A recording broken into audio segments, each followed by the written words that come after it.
Hello friends, welcome to SSC coaching centre. दोस्तों, आज के वीडियो में हम बात करने वाले हैं गणित के प्रश्नों की, जो कि बहुत इंपॉर्टेंट है।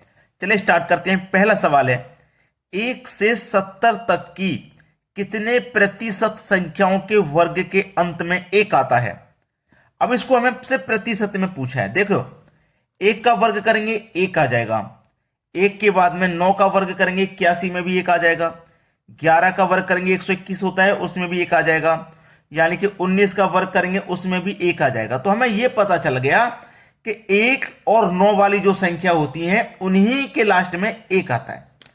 19 के बाद में 21 का वर्ग करेंगे 1 आएगा, 29 का करेंगे 1 आएगा, 31 का करेंगे 1 आएगा, 39 का करेंगे 1 आएगा, 41 का करेंगे 1 आएगा, और 49 का करेंगे तब भी 1, फिर 51 का करेंगे 1, फिर 59 का करेंगे, 61 का करेंगे, 69 का करेंगे। 70 तक की संख्याओं का पूछा है ना, तो 70 तक पहुंच गए हम।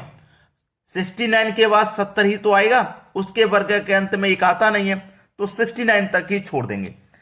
1 2 3 4 5 6 7 8 9 10 11 12 13 14, यानी कि 14 संख्याएं हैं। 1 से लेकर 70 तक 14 संख्याएं जिनके वर्ग के अंत में 1 आता है। अब 14 तो उसने पूछा नहीं, ऐसा मत कर देना कि 14% पहले ऑप्शन में है, सही कर दो। प्रतिशत में पूछा है उसने, तो हमारी 14 संख्याएं जिनके वर्ग में 1 आता है, कितने में से? 70 में से। तो 70 नीचे, और प्रतिशत के लिए क्या करोगे आप? 100 से मल्टीप्लाई करोगे प्रतिशत के लिए। तो देखिए, 0 से 1 0 आप यहां कटा देंगे, 7 से 14 कटा देंगे 2 बार में, और 2 का मल्टीप्लाई 20 से कर देंगे, तो अब ये हो जाएगा 20%, यानी कि 20% संख्याएं हैं जिनके वर्ग के अंत में 1 आता है। यह आपके सवाल का सही जवाब हो जाएगा। क्लियर हो गया सभी को? चलिए अब देखते हैं अगला प्रश्न।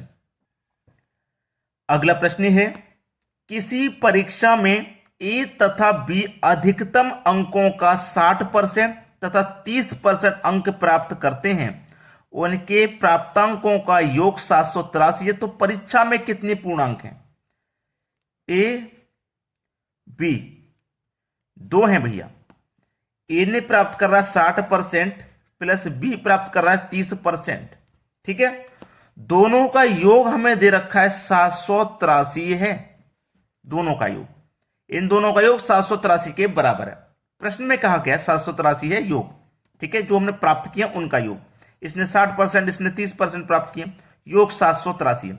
अब देखिए, 60% और 30% मिलके कितना हो जाएगा? 90%। इसका मतलब 90% का योग 783 है। हमें क्या करना है? 100% का मान निकालना है। तो कैसे निकालेंगे? 783 में 90 से डिवाइड कर देंगे, 100% का मान निकालने के लिए 100 से मल्टीप्लाई कर देंगे, आंसर आ जाएगा। चलिए, 0 से 0 में यहां कटा दूंगा, इससे कटाऊंगा 9 8 72, 6 बचेगा, 3 लगा देंगे 63, 9 7 63, 87 का मल्टीप्लाई 10 से कर देंगे तो 870 ये हो जाएगा, यानी कि पूर्णांक 100% का जो मान है वो है 870। 870 बी ऑप्शन प्रश्न का बिल्कुल सही जवाब। आसानी से कर लिया आपने। ऐसे ही आसानी से प्रश्न बन जाते हैं अगर आपने सही तरीके से सीख लिया तो। चलिए अब देखेंगे अगला क्वेश्चन। अगला प्रश्न है, एक छात्र को परीक्षा में उत्तीर्ण होने के लिए 40% अंक लाने थे। उसने 178 अंक प्राप्त किए तथा 22 अंकों से अनुत्तीर्ण हो गया, तो पूर्णांक ज्ञात करो। देखो, ऐसा प्रश्न कभी भी रहे तो आपको दोनों तरफ पास बना लेना है। पास, इधर भी पास बना लो, इधर भी पास बना लो। आप समझिए, उसे उत्तीर्ण होने के लिए, उत्तीर्ण का मतलब होता है पास होने के लिए 40% अंक चाहिए थे। पास के लिए कितने चाहिए? 40%। लेकिन उसने कितने प्राप्त किए हैं? 178। 178 उसने प्राप्त किए और 22 अंकों से फेल हो गया। अनुत्तीर्ण का मतलब क्या है? फेल हो गया। ये 22 अंक से फेल हुआ है। 178 प्राप्त कर लिए हैं और 22 अंक से फेल हो गया। अगर ये 22 अंक इसको और दे दें तो ये फेल नहीं होगा, पास हो जाएगा। तो इसको हम ये 22 अंक और दे देते हैं, अब ये भी पास हो गया। ठीक है, चलिए, 40% बराबर 178 में 22 जोड़ दो, ये 200 हो जाएगा। पूर्णांक ज्ञात करने के लिए कह रहा है, मतलब 100% का मान ज्ञात करने के लिए कह रहा है। कैसे निकालेंगे?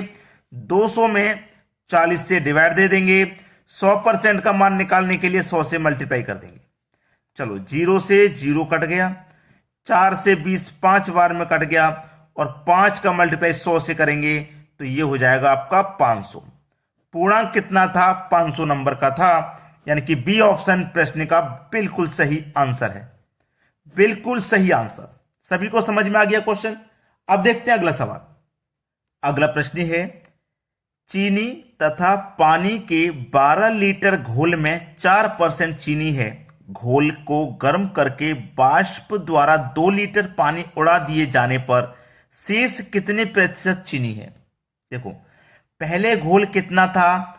12 लीटर का घोल था पहले, उसमें चीनी कितनी थी? चीनी थी 4%। ठीक है, बराबर जब 2 लीटर पानी वाष्प द्वारा उड़ा दिया गया तो 12 लीटर मिश्रण में से 2 लीटर उड़ा दिया, तो अब 10 लीटर बचा। ठीक है, और चीनी कितने प्रतिशत बची हमको नहीं पता, तो हम मान लेते हैं x प्रतिशत। पहले 4% थी, अब कितनी बची नहीं पता, तो हमने उसको x% मान लिया। चलो, प्रतिशत से प्रतिशत कट जाएगा, 12 चौके 48 बराबर 10 का गुना x से करेंगे तो ये हो जाएगा 10x। ठीक है, अब देखना 10 से इसमें डिवाइड हो जाएगा, तो 10 से इसमें डिवाइड हो जाएगा तो 4.8, यानी कि x का मान कितना आ गया? 4.8 आ गया। x हमने क्या माना था? चीनी कितने प्रतिशत है हमें नहीं पता था, तो 4.8% है चीनी, 4.8% है चीनी। ठीक है, यानी कि सी ऑप्शन प्रश्न का सही जवाब है। देखो, पहले चीनी थी 4%, अब बढ़कर के हो गई 4.8, क्योंकि जो वाष्प उड़ी है उसमें चीनी की मात्रा कम उड़ी है, पानी की मात्रा उसमें ज्यादा उड़ गई है, तब जाकर के ये है। समझ में आ गया ना सभी को? चलिए अब देखते हैं अगला क्वेश्चन। अगला प्रश्न है, 3 लीटर चीनी के घोल में 40% चीनी है। इस घोल में 1 लीटर पानी मिलाए जाने पर नए घोल में कितने प्रतिशत चीनी होगी? देखो, पहले 3 लीटर घोल है, उसमें चीनी है 40% बराबर, बाद में 1 लीटर पानी और मिला दिया, तो पहले से 3 लीटर घोल था, 1 लीटर पानी और मिला देंगे तो 4 लीटर हो जाएगा। अब चीनी कितने प्रतिशत बचेगी वो नहीं पता, तो हम मान लेते हैं x%। ठीक है, चलो प्रतिशत से प्रतिशत कट जाएगा, 3 का मल्टीप्लाई 40 से करो, 3 का मल्टीप्लाई मैं क्या करूंगा? 40 से करूंगा, तो 40 त्रिका 120 हो जाएगा ये, बराबर 4 का मल्टीप्लाई x से करूंगा तो ये 4x हो जाएगा। ठीक है, अब क्या करना है? 4 से ये कट जाएगा, 4 त्रिका 12 और 1 0, यानी कि 30 बार में कट गया। x का मान कितना निकल के आ गया? 30, मतलब 30%। तो नए घोल में कितने प्रतिशत चीनी होगी? 30% होगी, जो कि हमारे सी ऑप्शन में दिया गया। यह हमारे प्रश्न का बिल्कुल सही जवाब है। अब देखेंगे अगला सवाल। अगला प्रश्न है, 300 ग्राम चीनी के घोल में 40% चीनी है। देखो, आपको अच्छे से पता है कि कोई भी मिश्रण हो वो अपने आप में 100% होता है। अब इस 100% में से 40% चीनी है। ठीक है, 40% चीनी है, 100% घोल में से 40% चीनी है, तो फिर पानी कितना होगा भैया? 60% होगा। पानी 60% होगा, तभी तो दोनों मिला के 100 है। फिर उसने बोला है कि इसमें कितने ग्राम चीनी और मिलाई जाए कि नए घोल में चीनी 50% हो जाए। पहले चीनी 40% थी, कितनी हो जाए? 50%। जब चीनी 50% हो जाएगी तो पानी भी 50% हो जाएगा, तभी तो दोनों को मिला के 100% मिश्रण होगा।